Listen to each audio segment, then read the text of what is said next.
అదేవిధంగా నిన్న మనం చాలా హాస్టల్స్ వీటిలో ఫుడ్ పాయిజన్ అయినట్టు పిల్లల్ని హాస్పిటల్కు తీసుకెళ్ళి ఈ మధ్యకాలంలోనే ఒక అమ్మాయి చనిపోవడం అనేది ఆ తల్లిదండ్రులకు ఎంత బాధ ఉంటుంది. ఆర్థిక పరిస్థితి బాలేకపోవడం వల్ల తల్లిదండ్రులు వాళ్ళ పిల్లల్ని హాస్టల్స్లో పెడుతుండ్రు, కానీ వాళ్ళ పిల్లల మీద ప్రేమ లేక కాదు కదా. వందలాది కోట్ల రూపాయలు సంపాదించిన తల్లిదండ్రులకు వాళ్ళ పిల్లల మీద ఎంత ప్రేమ ఉంటుందో, రోజు కూలీ చేసుకున్న పేదవాడికి కూడా తన కన్న బిడ్డల మీద అంతకంటే ఎక్కువ ప్రేమ ఉంటుంది తప్ప తక్కువేం ఉండదు. శ్రీమంతులకు వాళ్ళ పిల్లల పట్ల ఎక్కువ ప్రేమ ఉంటుంది, పేదలకు ప్రేమ తక్కువ ఉంటుంది అన్న భావన సరైనది కాదు.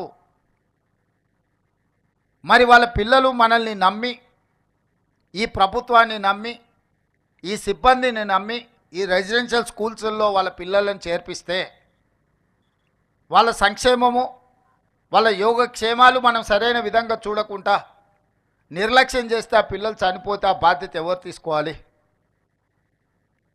ఇది మన గౌరవం, మన ప్రతిష్టను పెంచేదా, లేకపోతే మన గౌరవ ప్రతిష్ట మసకబారేదా? ఈరోజు మనందరం ఆత్మ పరిశీలన చేసుకోవాలి. అసలైన తొలి వెలుగు. ఫాలో వాట్సాప్ @తొలి వెలుగు official.